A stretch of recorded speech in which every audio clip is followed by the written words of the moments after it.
Good afternoon, everybody. My name is Iridium Axel, and today I'm going to be talking to you about why I love Build and Shoot. So if you don't know what Build and Shoot is, I wouldn't blame you, although the name Ace of Spades may ring a bell. Build and Shoot is a direct copy of the classic version of the Steam game Ace of Spades, which later moved on to bigger and subjectively better things. Now, you may find it kind of funny that I'm not reviewing Ace of Spades, but really it's the classic version that I really like and that I've played for years, and so that's what I'm going to talk about today. To start with, Ace of Spades is an online-only first-person shooter game. So it should tell you something straight off the bat, even though you probably don't know me since you're just viewing this video, that I am not the type of person who plays first-person shooter games. Now, that's not necessarily because I dislike first-person shooter games, but rather because I'm really, really bad at them most of the time. Thankfully, Build and Shoot brings a few mechanics that I think make it more playable for skill-inept people such as myself. For one, the game only has 3 different weapons to choose from. Now, this is actually one of my favorite features about this game, although it might sound a little weird/lame if you're used to first-person shooters that have more than 3 weapons. So, like, every first-person shooter aside from this game that I've ever played. But having 3 weapons is actually really nice because it essentially boils down to acting like classes. You have the shotgun, which does a lot of damage at close range, the SMG, which allows you to destroy blocks and cut through people's health very, very quickly, although it's quite inaccurate, and the rifle, which does pretty big damage per shot, but a good bit of recoil, and it's not particularly fast. And it's also super precise, but that's a good thing. Anyway, because of these 3 very distinct weapons, or classes as they essentially work out to be, you can always know what to expect from your enemy.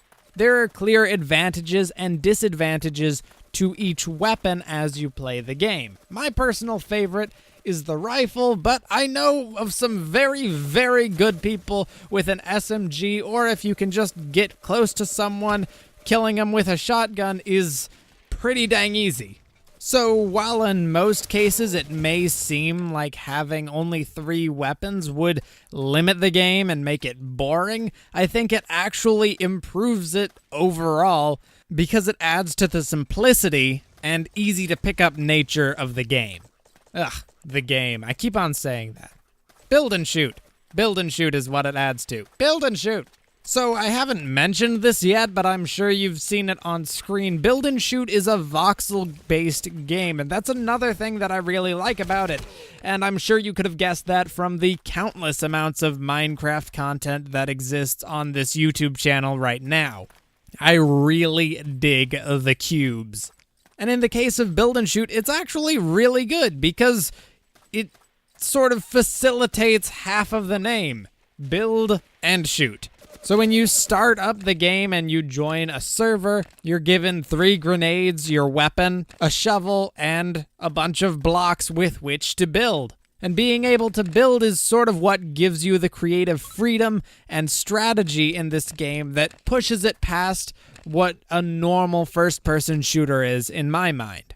Rather than having to find cover, and rather than having to find sneaky little hidey holes, you can dig the hidey holes, you can build the cover, and you can be creative with your actions rather than following the paths of everyone else who's playing. Even though it's a massively multiplayer game, although I wouldn't call the game massive by any stretch of the imagination, but even though it's an only multiplayer game, it still leaves room for creativity because of that. Most of the maps are fairly basic. Some of them follow sort of a realistic forest type scenario to them, but then you have ones like the hallway map or the pinpoint map, where it's a very, very plain area that they give you to decide what to do with the world. And that's really one of the best things about it. And in that sense, I suppose it sort of is like a first-person shooter Minecraft.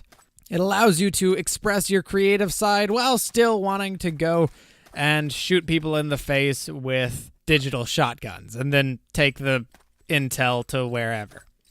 It's most of the time capture the flag based. I didn't mention that, but it's also pretty relevant to how the game is played. There's one final thing I wanted to touch on with this game, and that's the peacefulness of it. So obviously it's a war game, it's a first-person shooter, so that doesn't sound like it would be incredibly peaceful, but think about the things that I've told you so far. It allows you to use creative freedom in a lot of the actions that you take throughout the game. There's no music, just you, your gun, your blocks, your shovel, and the enemies. And your teammates, but let's be honest, they're useless.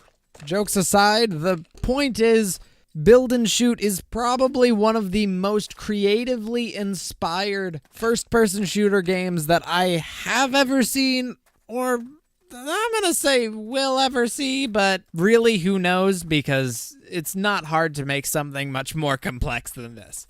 It's a very basic game, and it's a very good game. And how much is this game? I hear you asking yourself. Well, it's free. You can play it by going to their website, which is in the description of this video right now. Anyway, that's pretty much all I wanted to say about Build and Shoot. So thanks a ton for watching. I hope you guys did enjoy, and I guess I'll see you all next time. Bye-bye.